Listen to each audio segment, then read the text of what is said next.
working on the documentary has been huge. It's totally brought our family closer together, which is a big benefit, big bonus. I can't think of anything more important for me to be working on. Being raised Christian, finding out at 30 that, oh, I have feelings for my roommate, and having to deal with that head on with God is just intense. Well, what I found interesting since we've started interviewing people is that your story is so relatively easy compared to some of the things we heard. Totally. It's really sad. It just pales in comparison. So what do you think was the thing that clicked for you that made you be able to accept being Christian and gay? I think it was this poster that I've had ever since I was like 5. It said, God don't make no junk. I mean, I started out feeling guilty at 12 years old at the National Boy Scout Jamboree in 1953 because I had a crush for the first time in my life on my tent mate, a boy, Daryl. Gee, he was cute. Little short pants. Why would I have a crush on him? I said to myself, but they were all talking about girls. I wanted to be with Daryl at 12. And then all my life, up until I was 45, I struggled with that. I thought I was sick and sinful. And exorcism with Catholic and Protestant exorcists and electric shock therapy. They put a picture of a man down, a woman down, and when the picture of the woman comes down, I can turn down the power. When the picture of the man comes up, I have to turn up the power. Oh, wow. It's primitive, and by the way, it doesn't work. So these poor people who get into ex-gay therapies, they mean well, but it is medical malpractice, and we've got to call it what it is. I have buried more suicides in this community. Benny Hogan was one I buried. It just made me sick. The Christian Coalition decided to put the name of every young person who was found in a park suspected of being homosexual in the paper. So the Christian Coalition put his name in the paper, and Benny Hogan saw his name. They fired him. His family rejected him, except his brother and sister-in-law. And he hung himself on Pride Sunday in his grandmother's garage. And his brother and sister-in-law, who loved him, came to me and said, do a funeral on the steps of that newspaper. So we held a memorial service on the steps. But these kids like that who come out with no support, man, it's hard. How do you think the people who chose to put those names in the paper felt when they learned of the death? Satan took over in this man's life, they think, when a gay man kills himself. They say, see, that's the consequence of sin. And they never once think, that's the consequence of my rhetoric towards that person, condemning him, condemning him, condemning him. They never make the connection. We had one suicide kid who found out he accepted his sexuality until he became a Christian. A few months later, understanding from the Bible that you can't be both gay and Christian, his suicide note addressed to God read, I don't know how else to fix this. Oh, wow. So, to me, these bibliolaters, these misusers of the Bible, cause directly suffering and death.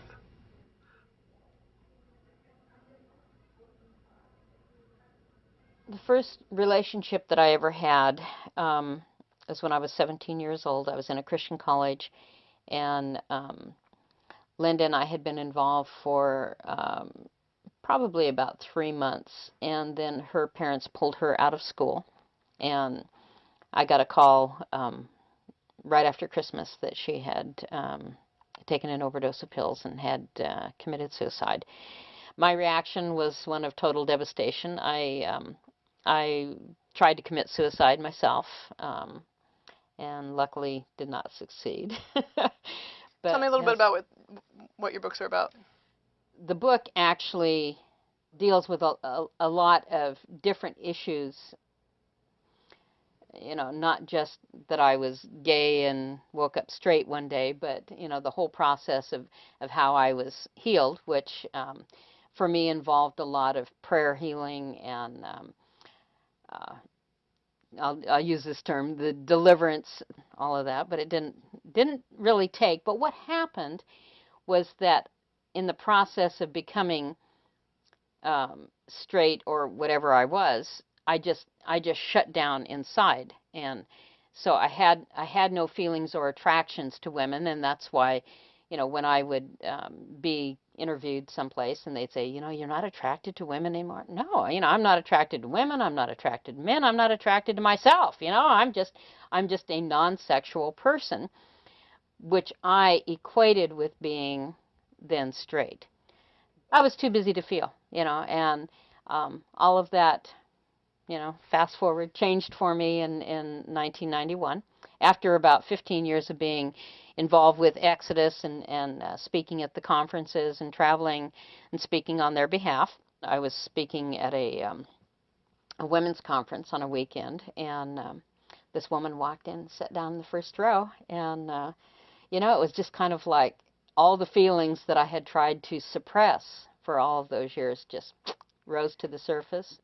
Actually, she came because a friend had brought her because she needed to be counseling with me because she was a married woman and had been going through a divorce and had some children, and she wanted to talk to somebody who had been there and changed. And, you know, here I was.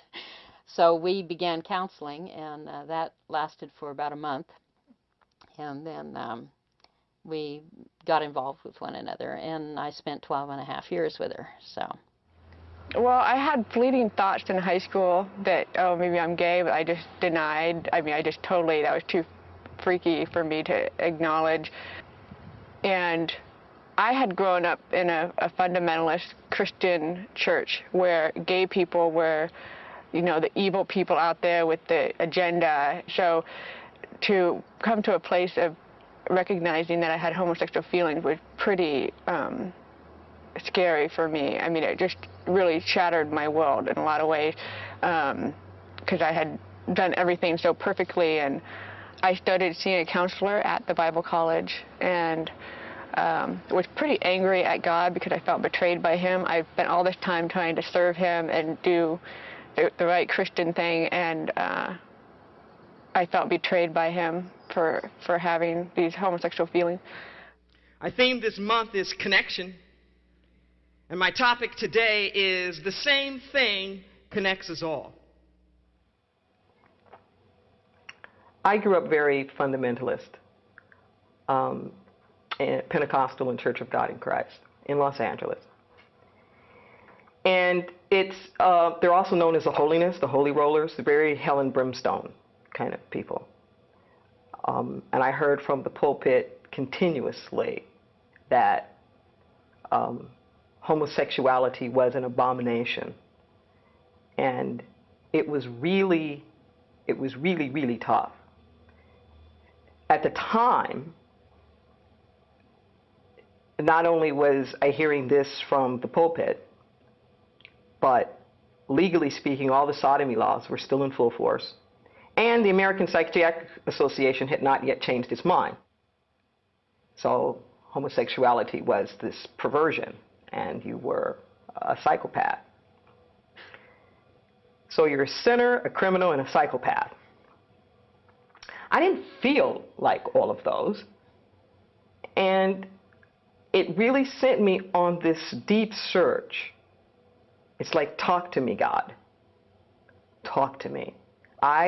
If I'm that god-awful person that they say that I am, I want to hear it from you. Because that's not what I'm feeling. I'm not feeling, you know, like I'm condemned. I'm not feeling like I'm damaged good. I'm feeling like you love me and like you have meaning and purpose for my life. So if you think something else, like, you got to tell me that. Even before I knew the word gay, I always had this vision of being able to be free, of being able to be grounded, open, accepted, loved, supported. I saw it. I just saw. There weren't any images. It was a frightening place to be in, not ever having seen like two women ever. You know, not a love song, not a fairy tale, not a photograph, not a story. This profound invisibility that could lead to a tremendous sense of nobodiness, but just something inside said, you can and you have to. And I remember having a conversation with my mother about that one day. We were just we were screaming and yelling at each other. It was about 3 a.m. We fought every single day about my being gay for years. And I remember screaming at her, just, you know, I'm gay. What do you want me to do? You know, what do you want me to do? You know, it's like if I'm who you want me to be, I'm gonna die. I will die. And I remember she just looked at me and she said, well, that would be most unfortunate if you died. Anna came out to us in a letter in December of 1988. It said that she had fought long and hard to be comfortable, and now she was comfortable with women, and she said she wanted to be gay. And as I look back on that, I think she had a certain amount of internal homophobia and had a pretty hard time coming out to herself. And of course my reaction, and her dad's, and the rest of the family's, didn't help any of that. She went into counseling, and then I got a letter from her in August of '96 just cutting off all contact with me.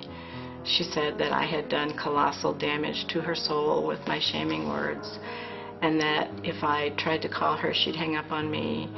If I wrote to her, she'd return the letters unopened, and that she did not want to and did not have to forgive me. And that's how it ended.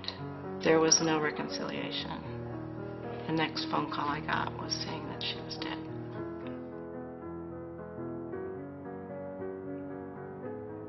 Well, I can tell you honestly, and I'm not proud of this, but when she first came out to me, I wished she were dead. I would rather she be dead than gay. And I look back on those feelings and thoughts, and that was pretty awful. But that's how deeply ingrained it was in me of how sinful it was. It was at a summer camp that we started reading 1 Corinthians and talking about love. Love is patient, love is kind, and love, you know, never fails. Talk about unconditional love. And I was really struck by that, and really would feel that God spoke to me at that time. And in response to that, I gave my life to Christ, and so became what you'd call a born-again Christian. That was key for me, you know, being loved unconditionally. So when I started thinking about myself as a lesbian, that was scary, because now that love was going to become conditional. It's hard. It was hard, particularly when I was coming out, because I felt between two worlds. I mean, I understood where folks were coming from my fundamentalist friends and background. I understood kind of the rationale of why they thought homosexuality was bad. Then my friends who were queer had horrible things to say and to feel about Christians, and I knew where they were coming from on that aspect as well. And so it was very hard to feel like I was between both worlds, not really part of either.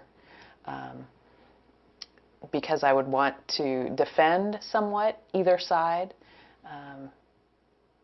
while I was being bashed by either side, you know, on some level. There are some things that I can never say. You know, I just felt like that ultimate isolation, that there would be no way that I could ever really be who I was without losing everything. And so for a while, I framed it as, this is my thorn in my side. You know, Paul would talk about, this is the struggle to bring me closer to God. And once I finally did tell a couple friends, they were supportive as long as I saw it as a thorn, as long as my sexuality was going to be something that I was going to struggle with, kind of the noble martyr, I guess. And that was, I would have been supported there. But by embracing that aspect, they would not embrace me. So feeling really isolated for a long time, very depressed. I was very suicidal. You know, I would think of ways to kill myself, but then I think, you know, the freshmen, they'll wake up, and then their hall director is like dead, and that's not a good experience for the first year in college. You know, so very much, again, really kind of distanced from what was really going on for me to some extent, and I just couldn't couldn't really process all that, I guess. It was interesting, you know, one friend that was very, very close, who I've had over the years, who I had made within a Christian community.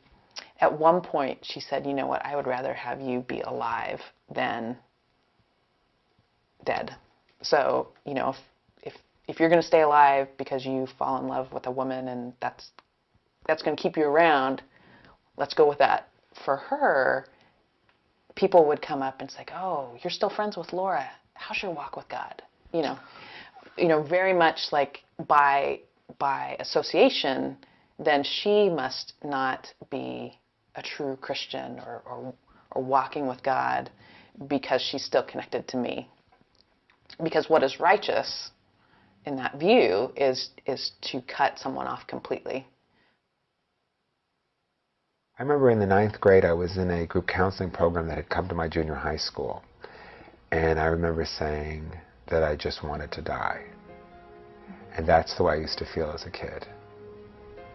For years, just wanted to go to sleep and not wake up. It was too hard. It was too much to deal with. I remember being in the 6th grade and seeing a girl named Amanda, who I'm still friends with to this day, and said, God, I better marry this girl. I better find myself a wife. Because something's wrong. There's something that's not right here. There's something that's different about me. And feeling so sad and so disconnected. And never said anything to anybody. Coming out the first time, I think, was probably the hardest. And I came out when I think I was in my late teens or early 20s. It wasn't like one day like in a TV movie with Marlo Thomas and, you know, I'm gay, and then you fall in love with a doctor and everything's, you know, fabulous. It didn't happen like that for me. I told my mom when I was in my early 20s on a birthday celebration lunch, I said to her, you know, I think that I might be bisexual. And that's what I thought I was at the time, because I was lying. I was afraid to tell her. And my mother said, what do you mean? You know, I said, what do you mean? You know, she says, well, have you ever had sex with a guy? I said, what do you mean? She said, well, what do you mean? What do I mean? That's what my mom said. And I told my dad. My dad didn't have as much of a reaction, though I thought it would be the other way around. Because when you're in the closet, you can't really see anything. Because you're standing behind, you know, the leather jacket and the shirts, and you're standing on the shoes, and the hat boxes are up there, and everything. So you can't really see what's going on clearly. So you think you know everything when you're in the closet. You think you know exactly how people are going to react. And I was exactly wrong.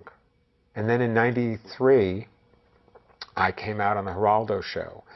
I remember in Kansas City, Missouri, I was picketed by Reverend Phelps. I've been picketed 4 times by Reverend Phelps, so I'm really popular. And when I was in, I think it was Tallahassee, I think that's where I was doing a college, I believe, and he came with his whole troupe. And I remember this was the first time that I really looked at the signs. And I saw this little girl, she was probably around 8 or 10 years old, carrying a sign of a stick figure having sex, 2 guys having sex, which to me is child abuse. It's a form of child abuse. I think it's really inappropriate for a child to be handling that kind of material, whether it's a stick figure or a real person. I came out about 5.5 years ago. At the time I came out, I was married, and I was on staff in a very conservative Episcopal church in the Denver area.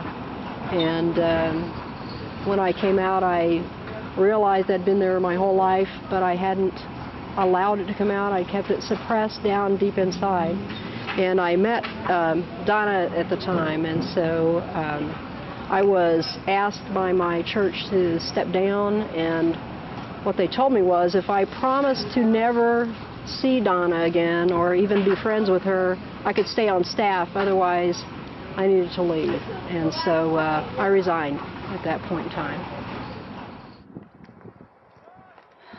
There's just so much lost, you know?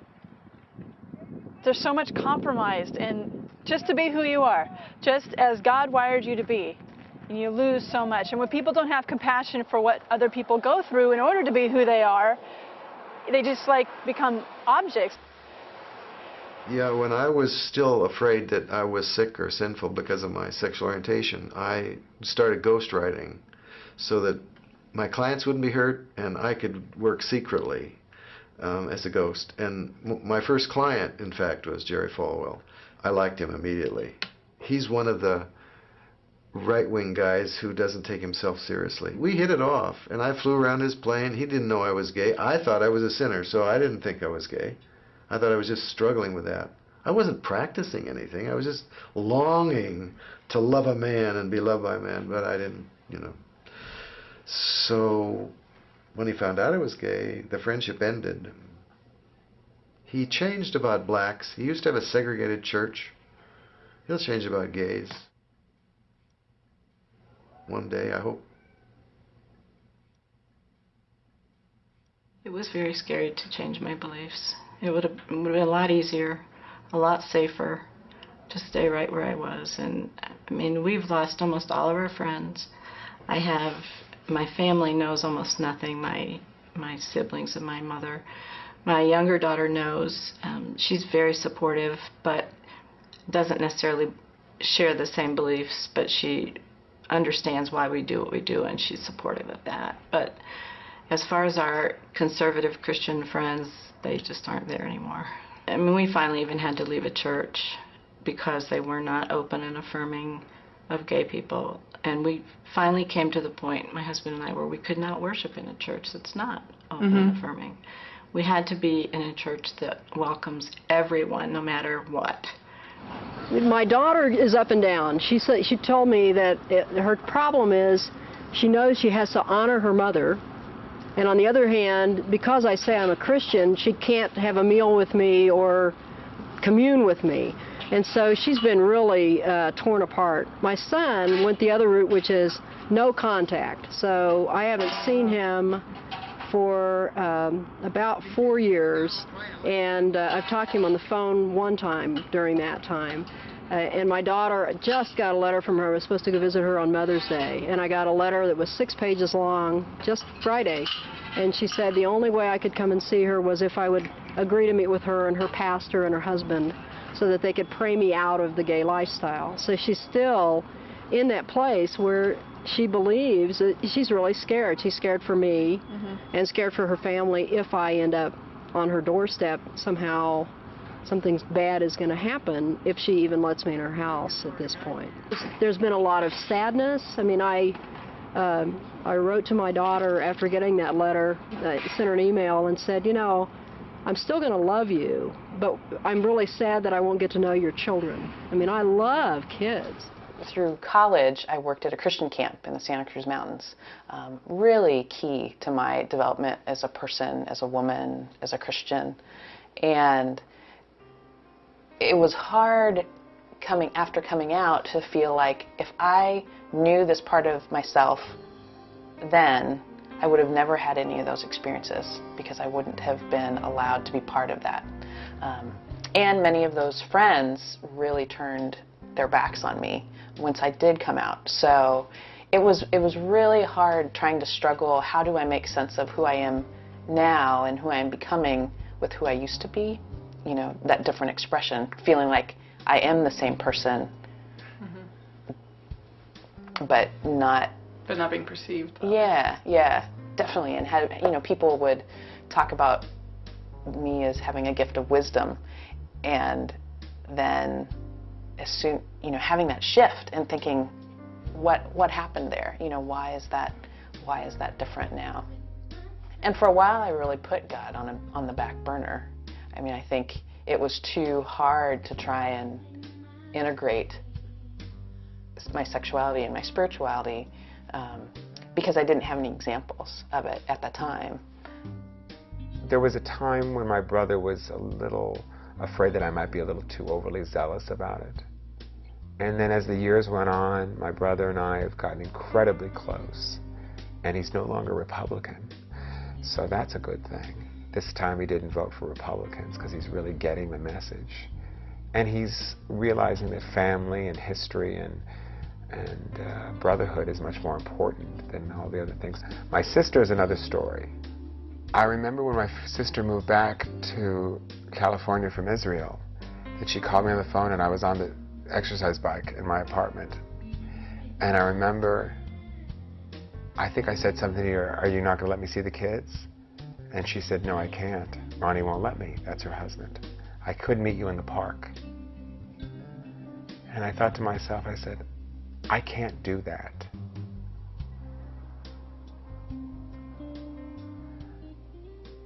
I can't meet my sister in the park because there's something wrong with me.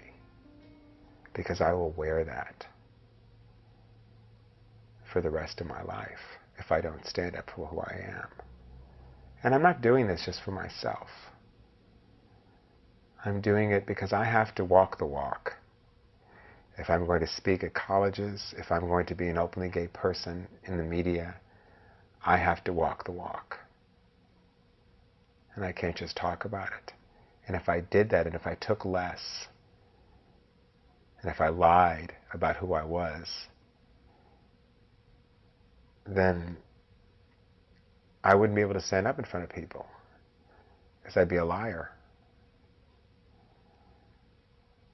And that's the day that I think that I realized that it was going to end.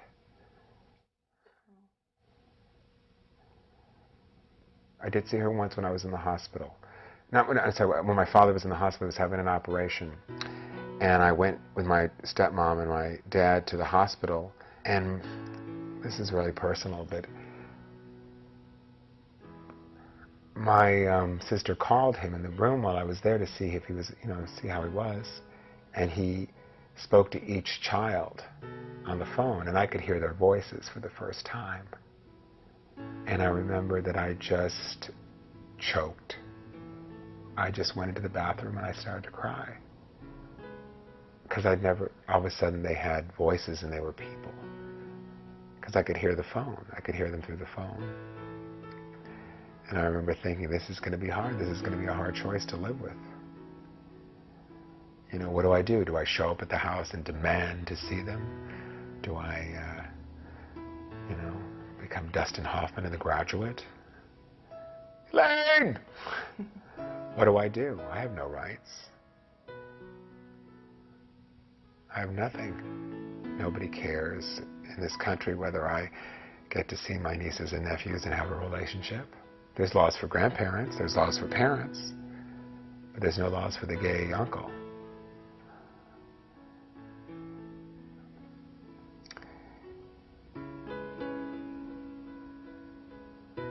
It's just unbelievably painful, and it separates your family, and it makes it very difficult for your parents.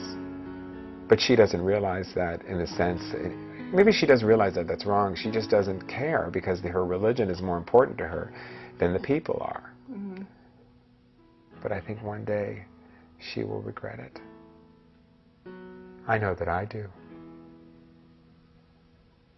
Because no matter what, she's my sister. And I remember the young girl who looked up to me, and I remember the young girl who I grew up with. I don't really know who she is now. I don't know that person. Well, they become an issue instead of people. Right. It's not an issue, it's somebody's life that they're talking about. Totally. And they just believe these random things they're told, that they have a dark lifestyle, that it's a choice, that they have 500 partners, they hang out in bars. My favorite's the child molesters. Right. They're child molesters. Even though statistically, it's totally the opposite. You can prove the opposite, Yeah. Oh, I love it. The homosexual agenda. I wish somebody would send me the minutes. Send me the notes. I missed the conference.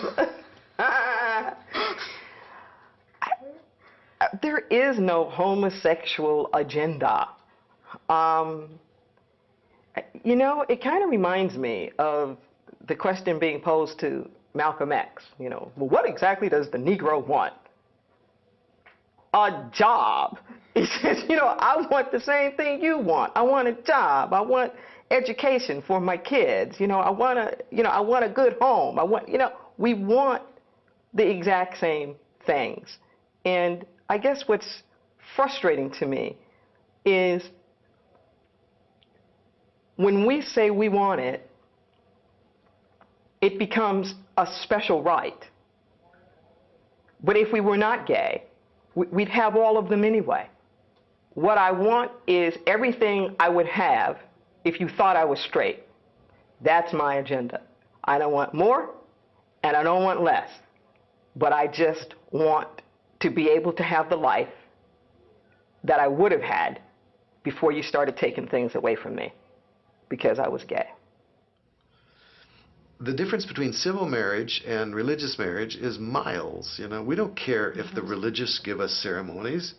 We want those rights and protections that we're now denied. Gary and I have been together 24 years. We can't even leave our pensions to each other. We can't even own houses together safely. We can't own business together. We can't have children together. I mean, we tried to join the Y in Lynchburg as a family, and they wouldn't take us. We've got to start standing up for our rights. I can understand where the gay community is coming from in terms of when they talk about wanting certain rights. Like the Christian community will say, well, you shouldn't give them any special rights. But if I'm really walking in a gay person's shoes and I'm really looking at it from their perspective, then I can understand the things that they are fighting for. I can see the point of the Christian community also feeling like they need to protect the sanctity of society because of marriage or something like that. I can see their point. I can see both sides of the picture and both sides' points. We're not any threat to traditional marriage because 50% of heterosexual marriages end in divorce. I mean, we certainly don't want that for a role model. The gay marriage thing is something I never thought about. I just thought, well, that's something I'm never going to get. Mm-hmm. You just sort of push that away. Never thought about it. It's hard enough to get a guy's real phone number, And all of a sudden, this became in the forefront, that in the military.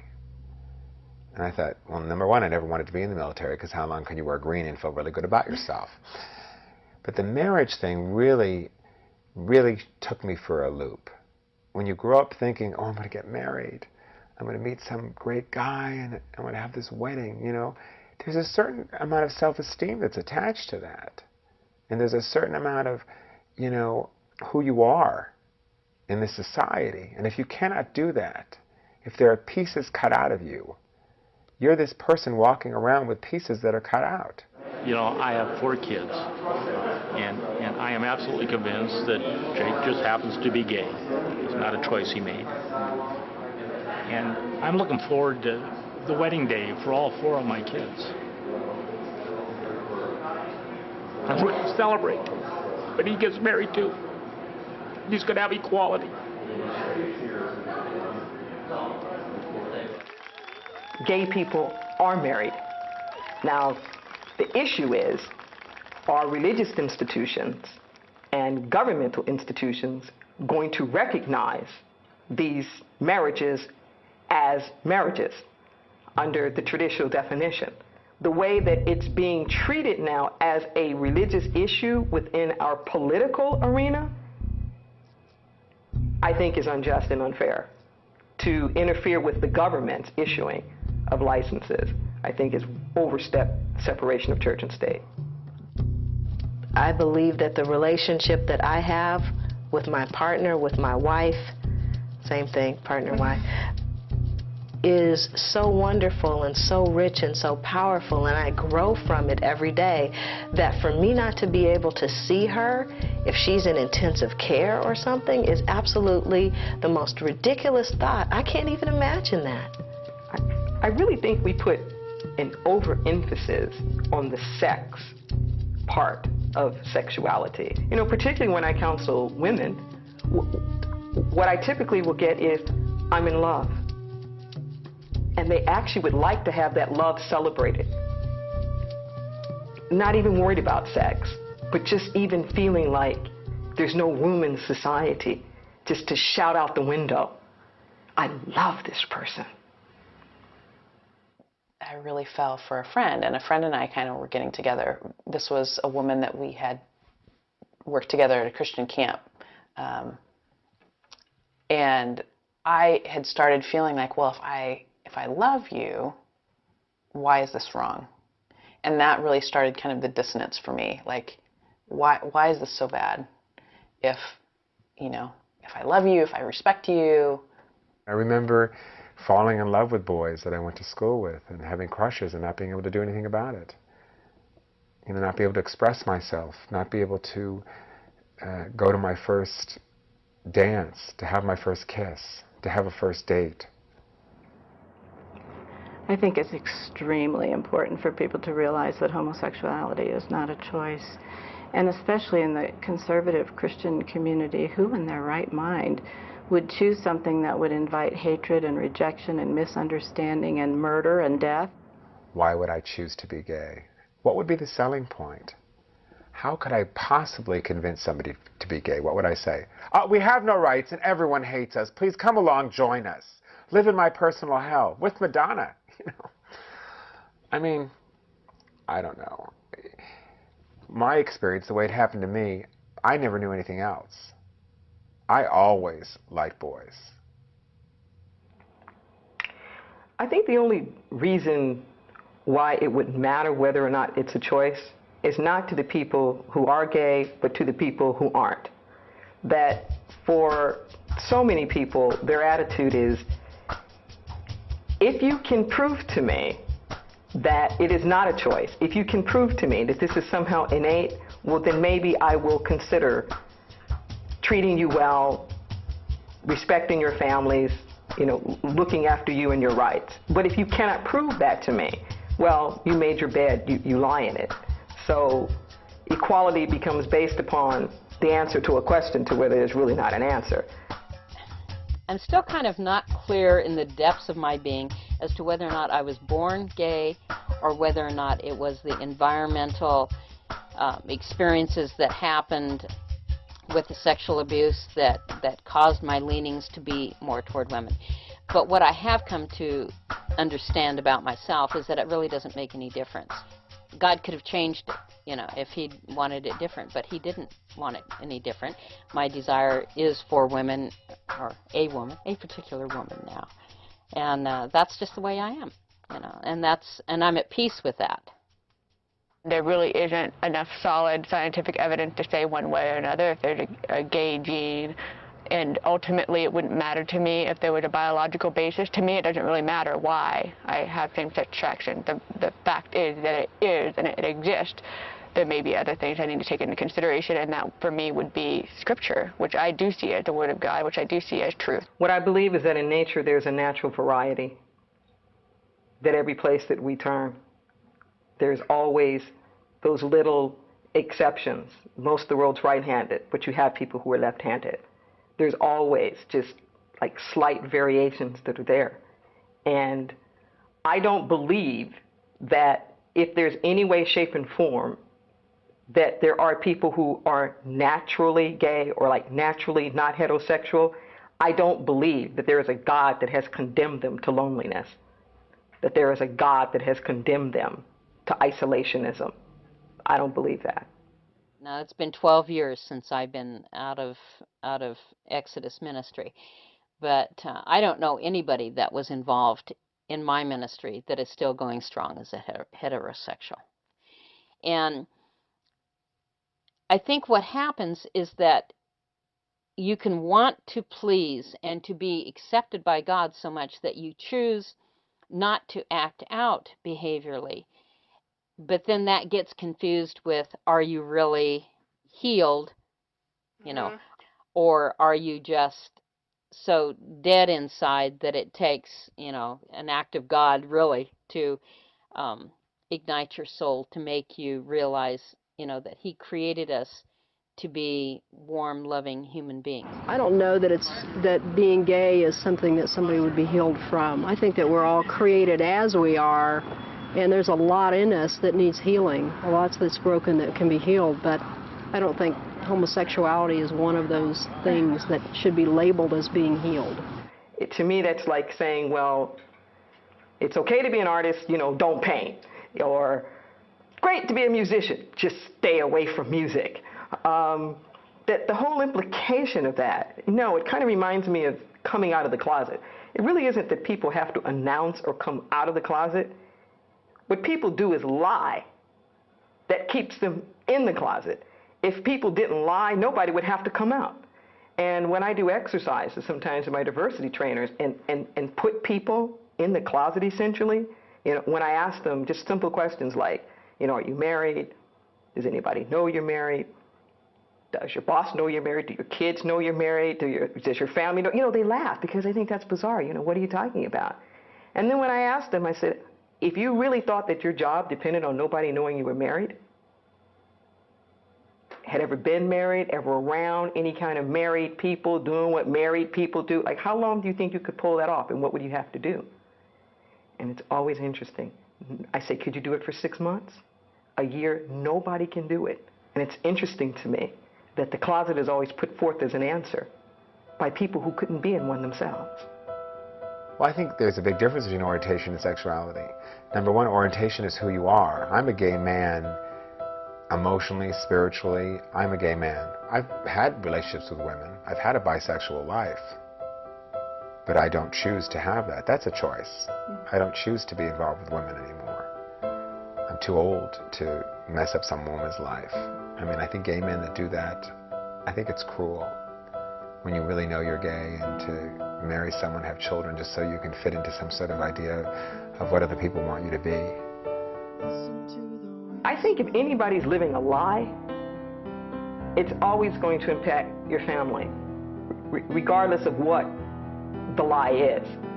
And if you are in a relationship that you really don't want to be in, but you're in because you are feeling obligated, then there's something missing. And children are very smart, and children are very perceptive. And whatever that is, that's kind of a magic that keeps two people together, a spark, an intimacy, a romance, or whatever. If it's missing, you know, it's just, it's missing. And there's no way that children will not, in fact, know that. And I think something that parents don't take into consideration is that as kids get older and they understand that their parents have sacrificed their lives for them, for their children, sometimes it makes the children feel guilty. I think a loving household is what's important for the child. That's what's more important than the gender. And really, it's not the gender or the parents that cause the problem, it's the society. You know, it's not like we say, well, gosh, you're an Asian American couple, and there's a lot of racism. So really, is it fair for you to raise a child knowing that they're going to encounter racism in the world? You know, that's not the problem with the family unit. You know, it's the world outside. So many people say, and I thought too, that it was a chosen lifestyle. And I have a dear friend, Peggy Campolo, who talks about it, and she says that term, the gay lifestyle, is a misnomer. And then she goes on to say that she and Madonna are both heterosexual, but they certainly do not have the same lifestyle. And then she says, I can't sing. So she's a heterosexual pastor's wife. Every time I hear someone say that, I always think, gay lifestyle. Oh, I'm in a disco, dancing.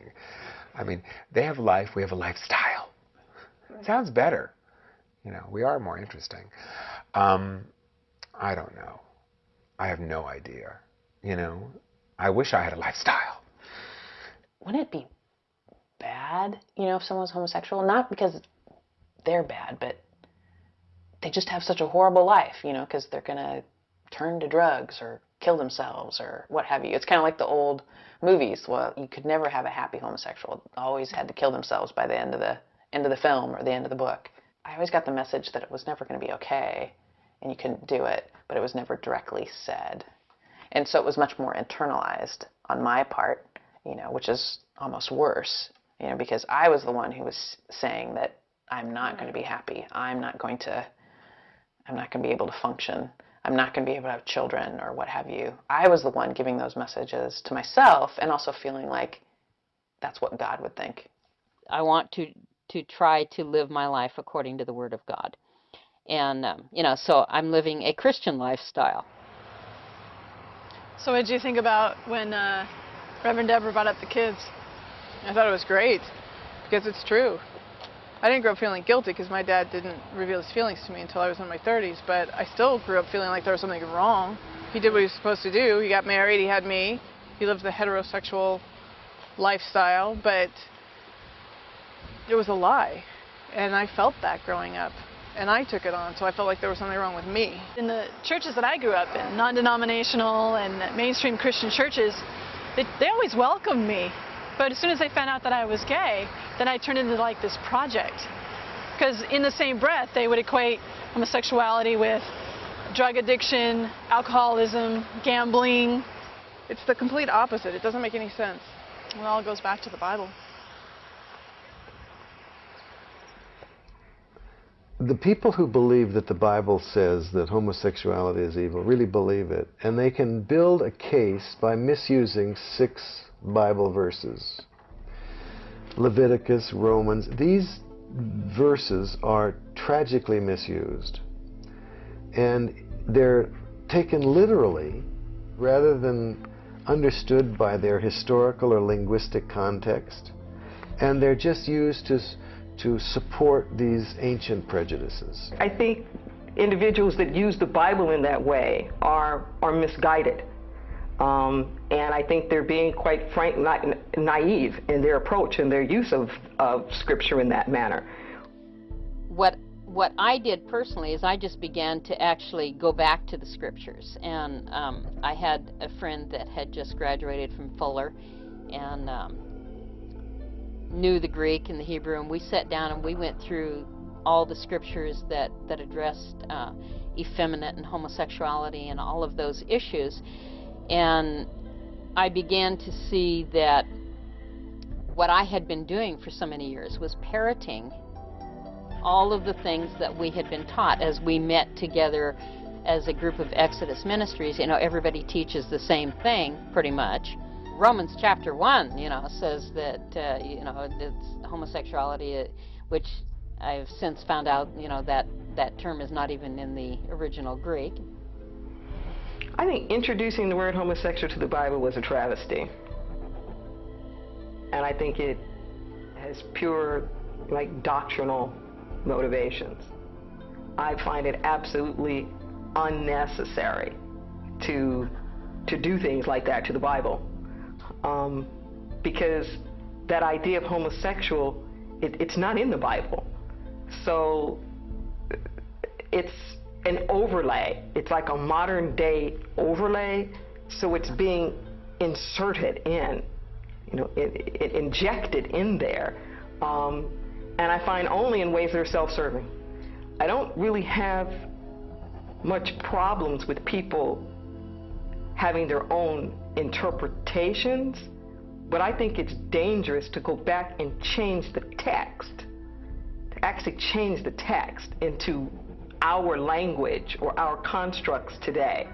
I think it's fine if you want to apply something from Scripture into modern day, but to go back after the fact? I just read something on an ex-gay website, and this is a paraphrase, but it was like something about God would not allow man to change his word. Like that could not happen in the Bible, the words of the Bible. Well, go to a Bible bookstore. I mean, there are so many different versions of the Bible.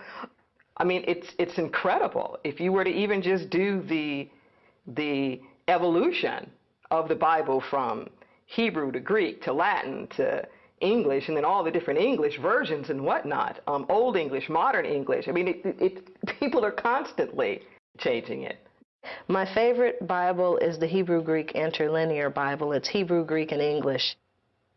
In that particular Bible, they have the Hebrew and the English, and then the numbers are coded to every Hebrew word. It's coded to the Strong's Concordance and the Strong's Dictionary. And so you can actually look at this, every single word in the Bible, and you can go and look it up in a dictionary. And what I have found is that the English language is so incredibly limited.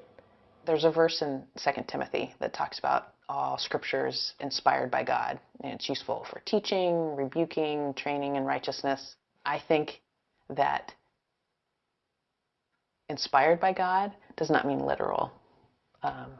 And the more I learn about how the Bible was put together in terms of which books were left in, which were not, and just the systematic oppression of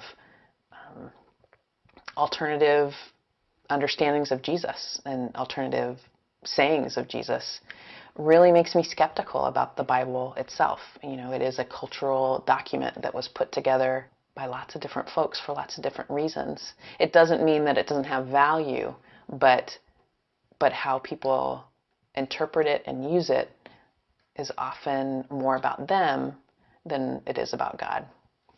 I think our approaches to it sometimes miss the fact that it's a mystical book and not a book that's necessarily meant to be mastered, that I know what this means. You know, you take, for example, the Hebrew language. The Hebrew language is a very mystical language. It's not like English. So a single word doesn't have a single meaning. A single word has multiple meanings. In Hebrew, every word has a numerology to it, and there are implications about the numerology. The words are characters, and how the characters are positioned tell a pictorial story as well. Many of the words have gender connotation to them as well. And it's a language that's not meant to be communicated like I have it and that's it. Most of rabbinical school is the study of the nuance, and could it mean this and could it mean that, and part of your scholarliness is being able to come up with multiple interpretations and to be able to understand all of the interpretations that were before. And so it seems kind of ironic to me that the people who wrote the Bible are still rich in trying to discover its meaning. They knew you had to study it every day because you were going to get something new every time you read it. It's not, this is it. So why do you think that people just don't check it out for themselves? They have access to all kinds of information, but they just kind of take it, they just kind of sponge it in, they don't question it. I don't know. That's a good question. I think that people just buy it because of the history of the Christian church. The first Christian church was the Greek Orthodox Church in 100 AD. The Greeks converted the Romans to Christianity, and Emperor Constantine in 300 AD declared Christianity to be the religion of the entire Roman Empire. Now, there aren't any words to tell you what a massive shift this becomes. He started Catholicism halfway around the globe in Rome. And then he does something that's unthinkable. For the next 1,000 years, no one in the Roman Empire is allowed to read the Bible. Nobody but priests. It's considered that holy of a book. It was always in Latin. So here we go from a cultural tradition where every day people have to read it, they have to discuss it, they have to debate it, they have to argue it, to this, it's so sacred, it's so holy, there are only so few people who can read it, and they have to tell us what it means. We got this whole legacy of the way that Catholicism shaped Christianity around this idea that the common people can't read and interpret. But that's not the Hebrew origins. Because I am certain, if I'm in certitude, then I don't have to pray about it. I know what God's attitude is already, so why do I even have to pray about it? I just need to live out the proactive stance that don't let them morally degenerate our society and be very passionate about that. And one of the things I feel sad by, really, is that I think the prayer part of being open-handed to God in any situation again and again and again, knowing that God can shift any heart at any point on any issue, is what I wish people were open to. The Bible was used to support inquisitions and crusades. The Bible was misused to support slavery and segregation and apartheid. The Bible was misused to keep women in their place and children in the factories. The Bible has been misused for centuries. And now it's being misused against gay, lesbian, bisexual, transgender people. During your struggle, did you ever think of how the Bible had been used in the past to suppress? No, I really didn't know. Particularly, I think of it now so much when we're dealing with same-sex marriage and thinking of how many of the same arguments were used against interracial marriage, and how the Bible was used, well, like, this is what God says. You know, God put the races on different continents, and now that people are traveling to different continents, it's messing it all up, you know, so, you know, that was part of the judge's ruling, you know, in some of the court cases to say, no, people of mixed races cannot marry. I would say that the Bible is being used to put forth the superiority of heterosexuals in the same way that the Bible was used to put forth the superiority of the white race. That there's a parallel there.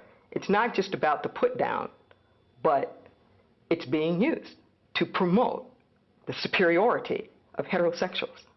There is a real concern that if gay people are seen as equal, if gay people are respected or accepted, then that's going to bring heterosexuality down. How?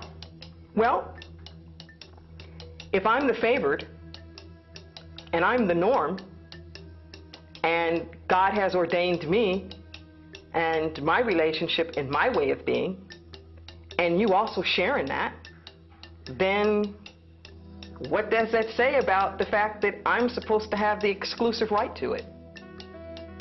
This is the problem that happens whenever a quote-unquote minority group or an oppressed group starts to get their status raised. The problem we have around gender politics wasn't just, well, what's wrong with women being elevated, but that the elevation of women was going to mean that the natural superiority of men was going to have to come down. Why do you feel that people need to feel superior? That is an excellent question. And I think theologians and people involved in ethics are going to be studying that for quite a number of thousands of years. I don't think there's a real good, clean-cut answer as to the origins. What I can say as a minister is that the further away you feel from a sense of real oneness with God and it being a fair and just and equitable universe, the more you feel like it's necessary to hedge and protect your position. If you don't believe that fundamentally it's a good world and a good universe, then you're in that position of feeling like there's something out there that you have to be afraid of. And in your efforts to make your own self safe, there's ways in which you start getting into the hierarchies. People pick and choose all the time, and it's really interesting to see, okay, our culture has grown, our society, you know, we've evolved, so we don't believe that anymore. We can say it for some things, but not for others. All I want is for people to be consistent. Just be consistent. If you want to believe in the Bible as this divisive force, and you absolutely know everything that you're supposed to do from the Bible, then do it all. Cut your hair, you know. Go somewhere in ceremonial seclusion when you're on your period and everything else. Do the whole thing. The Bible is a beautiful story of oneness taught through the eyes of duality, and people just stay with the duality, you know, and don't see the oneness. If people use the Bible to condemn anybody, whatever's the norm for the day. It's the same spectrum as, say, Fred Phelps. In the sense, Fred Phelps is just horrible and is so out there, you know, God hates fags. But yet on that same continuum of thought is saying, hey, come, we want you, but ultimately you're flawed. Ultimately you're not, your expression of love and of being in the world is not of God, is not right with God. That's still that same continuum. It's just maybe a nicer spin on it, a more gentle spin, but it's still, I feel, it's such a destructive message. The things that come into my head are how sad the state of Christianity is in America because of its divisiveness.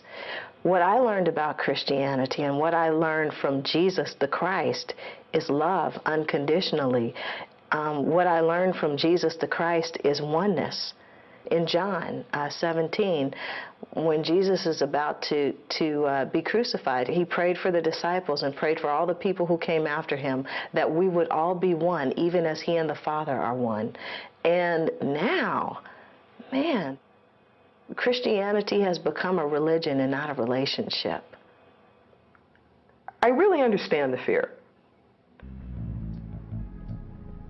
Because we're so vested in the paradigm, it's really a myth, but it's grown into being a paradigm, of absolute male and absolute female, and all that comes with that. The fear around homosexuality goes back to these basic gender assumptions that we have about what is male and what is female. And based upon whether we think it's a male or a female, we've gone on and slated the whole child's life, from what colors they're going to wear to the activities that they're going to be in. I mean, all these different things. And the idea that it's okay for a man to be with a man or a woman to be with a woman completely shatters this paradigm that says it's just absolute male and absolute female. I know. I mean, if you really think about it, anybody could be discriminated against for anything, really. If you have money, if you don't have money, gender, color of skin. We just keep doing the same thing over and over again. Right. When are we going to learn? What's it going to take for things to change? You can only oppress a people for so long, and the tide changes. Is it tough and difficult in the interim? You know, yes. But part of this is gay people themselves getting over their own internalized homophobia.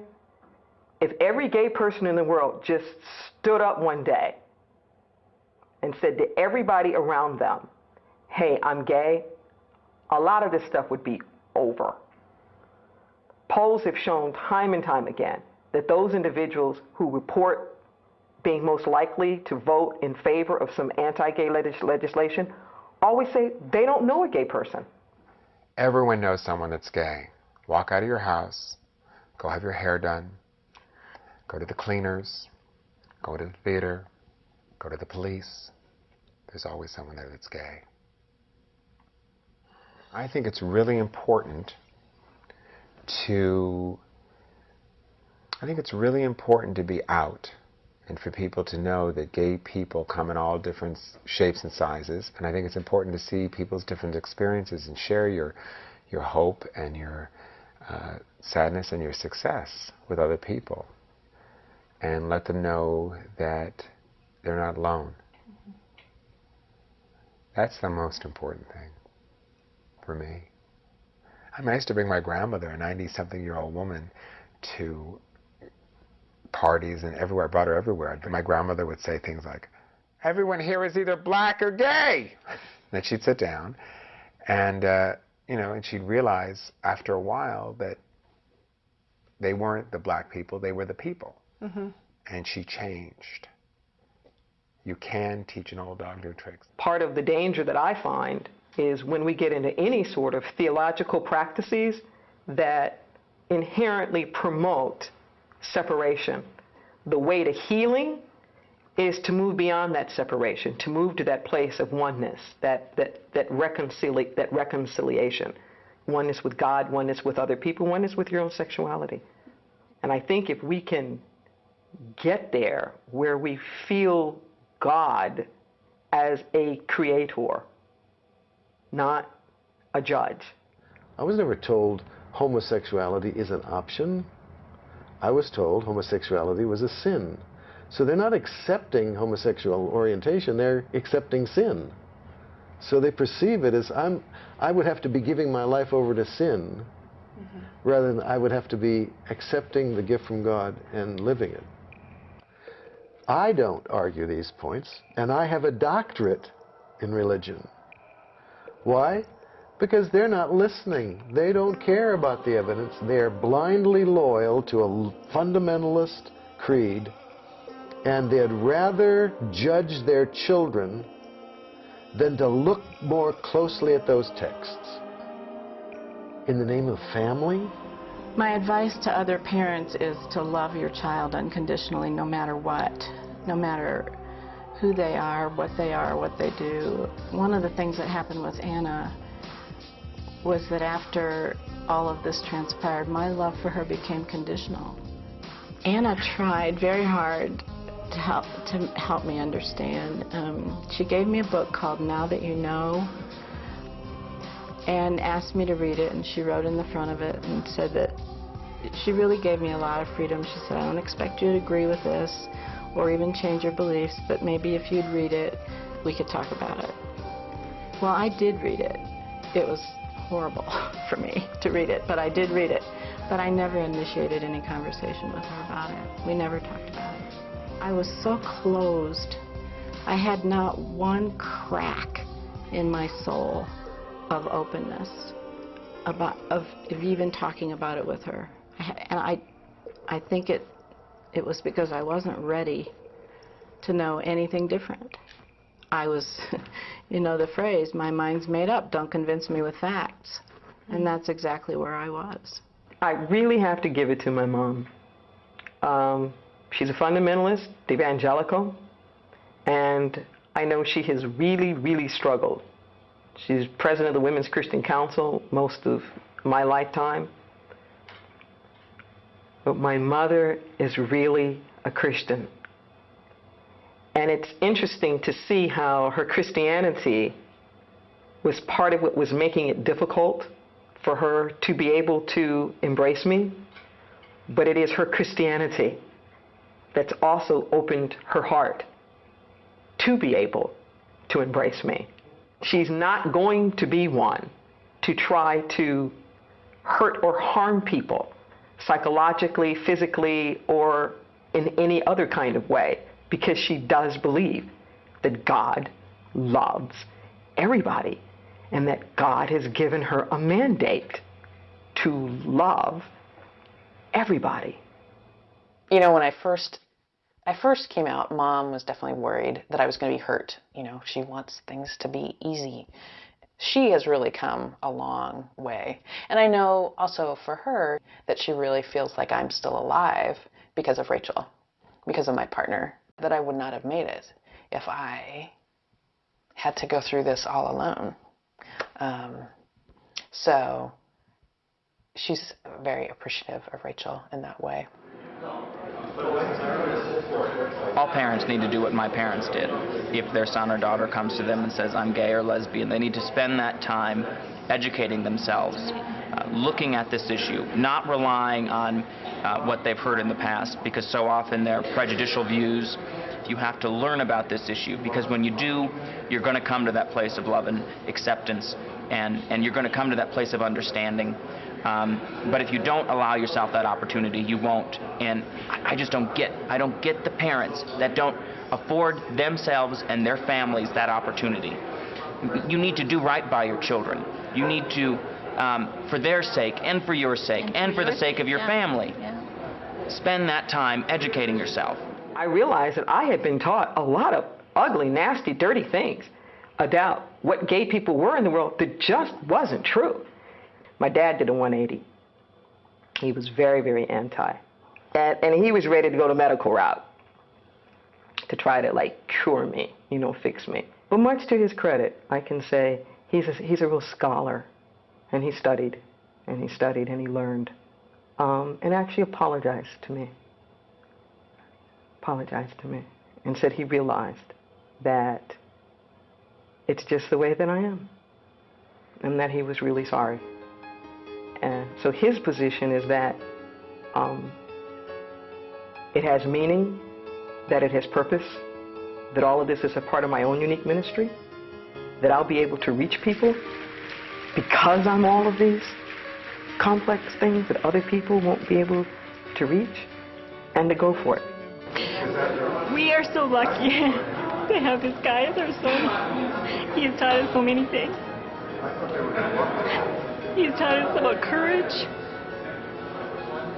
He's taught us about the importance of speaking out. And it's just so important for parents to be doing this. You must speak out. That's the only way we're going to change hearts, is when people get to know families like ours. It's just so important. Maria Murray wrote a book called A Journey to Mariah, and it is about her son. She had suspicions that he might be gay. And she saw an article in the local paper in a small town in Indiana about a PFLAG meeting. And she cut it out and she gave it to her son, and she said, you know, I thought this was pretty interesting. If you know, maybe there are some of your friends at school that could use this information. Well, that loving act of initiative on her part, 2 days later, he did come out to her. And she said, okay, from now on, we're going to handle this together, and we will handle it as a family. The first time I went to Gay Pride, I remember seeing PFLAG and the parents walking, and it just waved over me, because I'd never seen that. I couldn't imagine my parents walking out and saying, you know, this is my gay son. No, they've still never done that. But my mother said she wouldn't go out with a guy who didn't like gay people. That's good. Yeah. But I remember seeing that, and it was so emotional for me. It still is, to think about it. And it changed me. It changed who I am. It's so sad that they think they have to bear this cross. Our homosexuality, my gayness, is a gift. Look at all the gifted gay and lesbian people, bisexual and transgender people. Look at them throughout history. I've been trusted with this gift. And I was trying to give it back for 35 years. Take it back, it's a burden, it's a curse. Baloney. Accept it, live it with integrity, and celebrate being gay. I mean, it's wonderful life once you see that God has a wonderful plan for a gay person just like she has for a straight. But for the innocent, lonely soul, don't force yourself out of the closet to people who are going to reject you. Come out to people who are going to accept you. Get a kind of support group. Call the hotline, call the PFLAG hotline, call the suicide hotline, whatever. The hardest part, though, I think, for kids is to take that step. You know, they're so wounded already, and they're so afraid and so scared that they don't know where to turn, and to pick up the phone and make the call is really tough. If they're involved in a conservative Christian church, don't go to your pastor. That's not going to work. But I would say to a kid in junior high, in grade school, junior high, or high school, talk to a guidance counselor. And believe it or not, you can go online, and there are gay-straight alliances, I think, in just about every state of the union, but California has the most. That's a wonderful, wonderful resource. They're probably going to have to go outside their family, especially if it's a conservative Christian family. And of course, there's a lot of information available on the internet, and my husband and I have about 1,000 surrogate kids all over the country, so people email us a lot. It was really actually through the academic process and through graduate school, really kind of discovering my big T truth, you know, the truth that, you know, God created all people with worth and dignity, and created people with gifts and challenges and things to bring to the world. And what I feel like our goal is, as people, is to find out who that is. You know, who have we been created to be, and to be that person more fully. When you do come out, there can be some very difficult days. Like I lost all my clients. I lost years of filmmaking and years of television production. Nobody would hire me. Nobody would let me write books.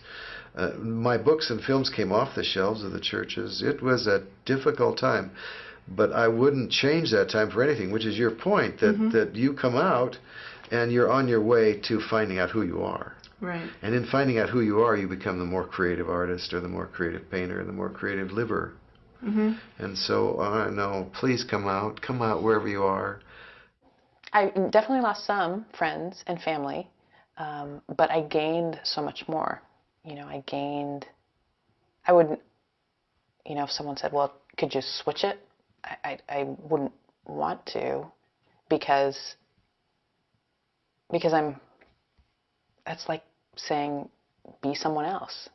You know, I've learned to love myself so much more deeply and love other people, and also to love God more. For me, it has been very important to be on this journey and to try to understand what the Bible was really saying. Knowing who God is and knowing that He is a loving, kind, merciful, gracious God, how would He ever condemn people to hell just because of who they are? It seems like those who have reconciled homosexuality with Christianity went straight to God, and they worked on that relationship, which is what worked for me. I just thought to myself, I'm going to go to the being that created me and take it from there. Well, I feel really lucky because I didn't really even have a struggle. I had been surrendering my life to God for so long that by the time I started having feelings for women, it was like a natural progression. It was a gift. It was a gift, yeah.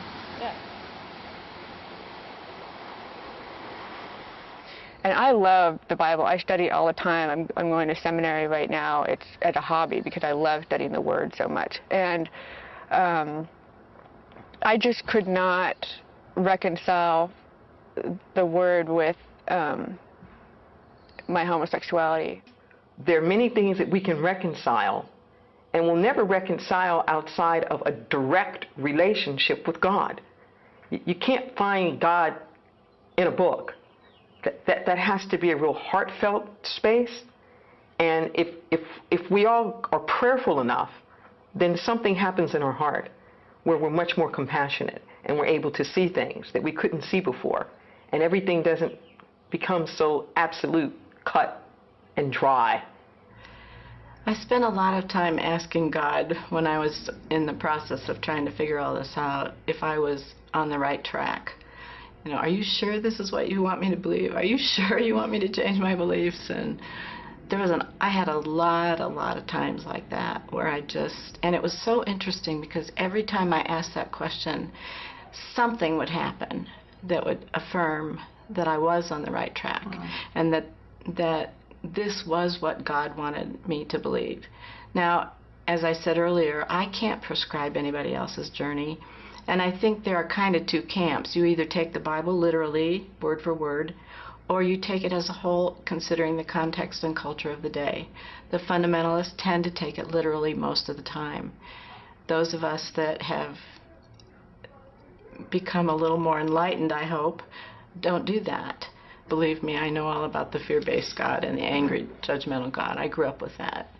And I still struggle with that. To this day, the tapes still play over in my head if I do something. Oh dear, is he going to strike me with a 2x4? Or, you know, I'm still in the process of forming a different concept of God, even at my tender age. I still consider myself Christian, and I still pray and read my Bible, and I'm learning a lot more about it, and I still go to a Bible teaching church, but I have my own beliefs now that I've ferreted out for myself at a great deal of personal cost.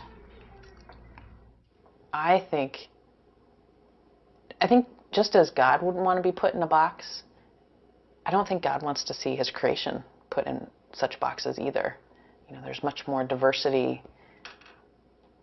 You know, and that, I feel like, gosh, couldn't that point to how amazing God is? You know, how amazing that there are all these different ways to be and move in the world that can bring glory to God.